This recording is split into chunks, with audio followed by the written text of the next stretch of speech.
जय Hind. Welcome to study glows. मेरा नाम है दीपक यादव। नाउ इस वीडियो में हम बात करने वाले हैं एक बहुत ही ज्यादा इंपॉर्टेंट और इंटरेस्टिंग आर्टिकल की।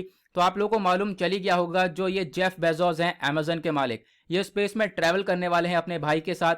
किस माध्यम से? न्यू शेफर्ड रॉकेट सिस्टम का इस्तेमाल किया जाएगा। तो हम चर्चा करेंगे ये रॉकेट सिस्टम क्या है, कैसे वर्क करता है, और बहुत सारी चीजें हैं। जैसे कि ये दोनों तो जा ही रहे हैं स्पेस में, साथ ही साथ इन्होंने और भी लोगों को ले जाने का यहां पर आप कह सकते हो कि निर्णय लिया है, और उन लोगों से कितना चार्ज करा जा रहा है, ये सब कुछ हम डिस्कस करेंगे। साथ ही साथ मैं आपको बताऊंगा ये आर्टिकल आपके एग्जाम के पॉइंट ऑफ व्यू से कैसे रेलेवेंट है, और डेफिनेटली मैं प्रॉमिस करता हूं इस वीडियो में बहुत सारी नई नई चीजें आप लोग यहां पर सीखने वाले हो। तो आप देख पाओगे दुनिया भर में इस आर्टिकल को कवर किया जा रहा है। इंडियन एक्सप्रेस का आर्टिकल है। इन्होंने 15 जून यानी आज की तारीख को ये आर्टिकल पब्लिश किया है कि ये जो न्यू शेफर्ड सिस्टम क्या है, कैसे वर्क करता है, इसके बारे में यहां पर ये सारी चीजें बताई हैं।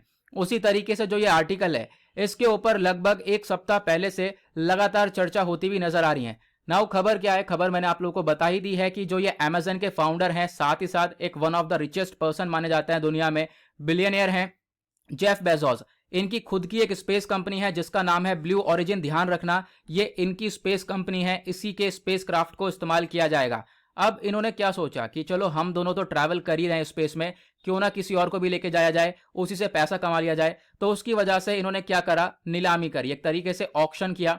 ठीक है, क्योंकि जो जो जाएंगे जिस कैबिन में बैठकर, उसके अंदर 6 लोगों की जगह है। ठीक है, दो तो ये दोनों हो गए, उसके साथ यहाँ पे हो सकता है 4 लोग को और लेकर जाएं। आप 4 लोगों को लेकर जाएंगे तो ऑब्वियस सी बात है उनसे पैसा भी लिया जाएगा। तो उसके लिए यहाँ पे एक ऑक्शन किया गया, और ऑक्शन में लगभग 7600 लोगों ने रजिस्टर किया। और आपको मालूम है एक बंदा यहाँ पे जीत चुका है इस ऑक्शन को, और पता है कितने रुपए लिए जा रहे हैं उससे? 28 मिलियन डॉलर्स लिए जा रहे हैं उसको अपने साथ स्पेस में ले जाने के लिए। तो आप जरा कैलकुलेट करके बताओ, इंडियन करेंसी में कन्वर्ट करके बताओ, ये 28 मिलियन डॉलर कितने हुए? 100 करोड़ से भी ऊपर पैसा हो गया।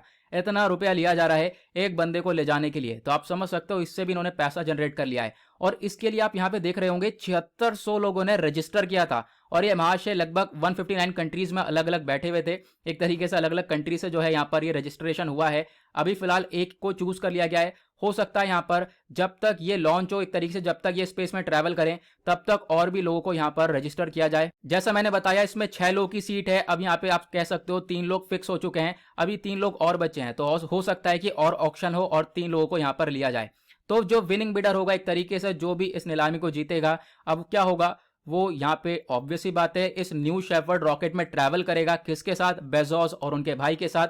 आपको ध्यान रखना है, ये अब क्वेश्चन ये होगा कि ये कब जाएंगे स्पेस में। तो ये ट्रैवल करे जाएंगे 20 जुलाई को। ठीक है, 20 जुलाई को ये लोग जाने वाले हैं। अब क्या कुछ खास दिन है 20 जुलाई को? बिल्कुल एक खास दिन है। वो क्या है? 52nd एनिवर्सरी हम लोग सेलिब्रेट करेंगे नील आर्मस्ट्रॉन्ग और बज एल्ड्रिन की, क्योंकि इन्होंने क्या करा था, मून पर पैर रखा था, एक तरीके से मून पर पहले पहुंचे थे। तो फिर उसी को हम लोग यहाँ पे 52nd एनिवर्सरी के तौर पर सेलिब्रेट कर रहे हैं 20 जुलाई को, और उसी वजह से उसी दिन पर ये चीजें भी यहाँ पे जेफ बेजोस करते हुए नजर आ रहे हैं। तो यहाँ पे आप देख पाओगे ये हैं जेफ बेजोस, और इनकी ही कंपनी है स्पेस कंपनी ब्लू ओरिजिन। अभी आपको बहुत सारे और कॉन्सेप्ट समझने हैं, और यहाँ पे आप देख पाओगे ये हैं इनके भाई मार्क बेजोस। तो यही दोनों जो है ट्रैवल करने वाले हैं। अब एक चीज मैं बता दूं, जैसा मैंने आपको बताया था कि मैं आपको बताऊंगा ये आर्टिकल आपके एग्जाम के पॉइंट ऑफ व्यू से कैसे इंपॉर्टेंट हो सकता है। तो यूपीएससी में अगर आप लोगों ने सिलेबस देखा होगा, तो जीएस पेपर 3 का आप सिलेबस निकाल कर देखो, वहां पर एक पोर्शन आता है साइंस एंड टेक का। अगर हम टू द पॉइंट या फिर एग्जैक्टली बात करें, तो साइंस एंड टेक के अंदर एक टॉपिक आता है स्पेस का। उसके पॉइंट ऑफ व्यू से ये आर्टिकल बहुत ज्यादा इंपॉर्टेंट हो जाता है। अब आपको 2-3 चीजें ध्यान रखनी है। ठीक है, अब कंटिन्यू करते हैं। यहाँ पर ब्लू ओरिजिन क्या है, ध्यान से सुनना। ब्लू ओरिजिन क्या है? वो है जेफ बेजोस की कंपनी।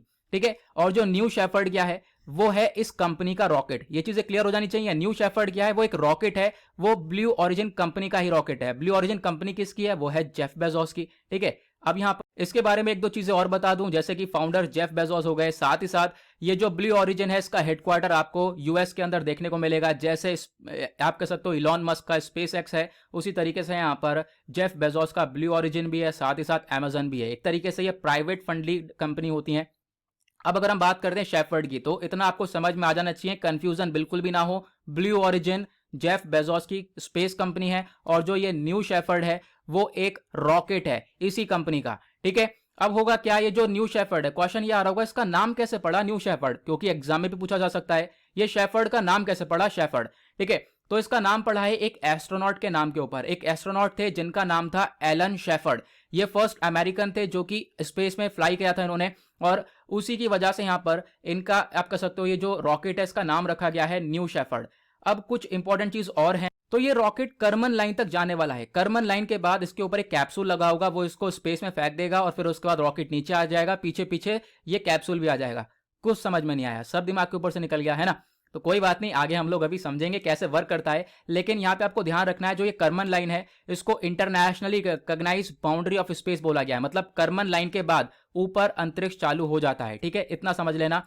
अब यहाँ पे आते हैं इस न्यू पिक्चर के अंदर और चीज हम लोग अच्छे से समझेंगे। तो यहाँ पे आप देख पाओगे अर्थ हो गया, ठीक है, अर्थ के ऊपर जाओगे आप, ऊपर अगर आप लोग 100 किलोमीटर तक ट्रैवल करोगे तो आपको ये करमन लाइन देखने को मिल जाएगी, ठीक है। 100 किलोमीटर तक ट्रैवल करने के बाद ये करमन लाइन आती है और फिर उसके ऊपर जाओगे तो यहां पर अंतरिक्ष शुरू हो जाता है, मतलब जो वायु वगैरह है वो ऊपर से कम होने लगती है, ठीक है। करमन लाइन तक नीचे तक अगर बात करें तो हमारा एटमॉस्फेयर नॉर्मल रहता है, एक तरीके से आप कह सकते हो हमारा जो एटमॉस्फेयर है वो पूरी तरह से रहता है। करमन लाइन के ऊपर जो है ये आप कह सकते हो कि जो ये स्पेस है, अंतरिक्ष है, वो शुरू हो जाता है।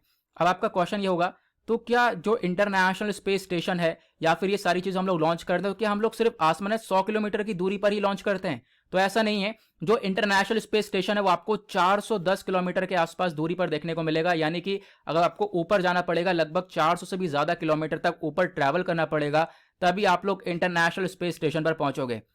लेकिन करमन लाइन का खेल अलग है। बेसिकली करमन लाइन के बाद जो है ये अंतरिक्ष शुरू हो जाता है, ये आपको ध्यान रखना है। तो मैंने आपको यही बताया था, करमन लाइन को बेसिकली एक internationally recognised boundary of space बोला जाता है, यानी कि इस बाउंड्री के पार जो है यहां से जो अंतरिक्ष है वो चालू हो जाता है। ओके, आपको बहुत सारा डेटा देखने को मिलेगा कि करमन लाइन 80 किलोमीटर पर होती है, लेकिन बहुत सारा डेटा आपको ये भी देखने को मिलेगा 100 किलोमीटर तक होती है, ठीक है। तो यहां पर आप कह सकते हो हम लोग 100 किलोमीटर के पार ही जो है ये स्पेस शुरू होता है, ये आपको ध्यान देना है।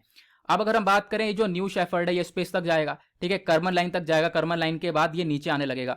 अब ये वर्क कैसे करेगा, तो यहां पर ये चीजें समझो। पहले हम लोग ये जो रॉकेट है इसका स्ट्रक्चर समझेंगे। इसका स्ट्रक्चर यहां पर आप लोग देख पा रहे होंगे, ये कुछ इस प्रकार का रॉकेट होने वाला है। इसके ऊपर जो ये ब्लैक कलर का आप देख रहे हो ना, ये जो ब्लैक कलर का कैबिन है, ये बेसिकली एक रूम है, कमरा सा है, और जो ये रूम है इसी के अंदर ये 6 लोग बैठेंगे। इसके अंदर 6 लोग की सीट है, ठीक है।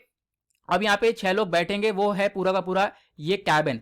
और क्या होगा, रॉकेट के अंदर जैसी भी चीजें होती हैं वो पूरा का पूरा रॉकेट के अंदर होगा। जो फ्यूल वगैरह होता है या रॉकेट जैसे वर्क करता है, जो भी मशीन होता है वो सब यहाँ पे होगा। आग कहाँ पे लगेगी, नीचे आग लगेगी, ये यहीं से उड़ेगा। लेकिन इसके ऊपर ये एक तरीके से जो कैबिन रखा हुआ है, ठीक है, ये हमने सिर्फ रख रखा है। इसके अंदर ही 6 लोग बैठेंगे। अब यहाँ पर इसी के अंदर 3 लोगों की सीट फिक्स हो चुकी है, अभी 3 लोगों की सीट बची है। इतना ध्यान रखना, इसको बेसिकली कैप्सूल बोला जाता है, ठीक है।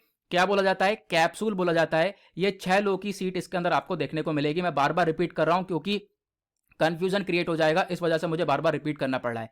तो यहाँ पे आप देख पाओगे ये है रॉकेट, इसके ऊपर का ये जो कैबिन है ये कैप्सूल है बेसिकली। यहाँ पर क्या होगा, ये 6 लोग बैठेंगे और बाकी ये रॉकेट इस तरीके से उड़ेगा। अब यहाँ पर आप देख सकते हो, और अच्छे से पिक्चर क्लियर कर लो, ये होगा। अब क्वेश्चन क्या है, ये वर्क कैसे करेगा। ये 6 लोग तो यहाँ रहेंगे, रॉकेट नीचे आ जाएगा, ये जो कैबिन है इसको ये हवा में फेंक देगा, ठीक है। फिर ये रॉकेट नीचे आता रहेगा और कैबिन भी फिर नीचे उतरता रहेगा इसके पीछे पीछे। ये कैसे होगा, ये चीजें कैसे पॉसिबल हैं, तो मैं आपको समझाता हूं।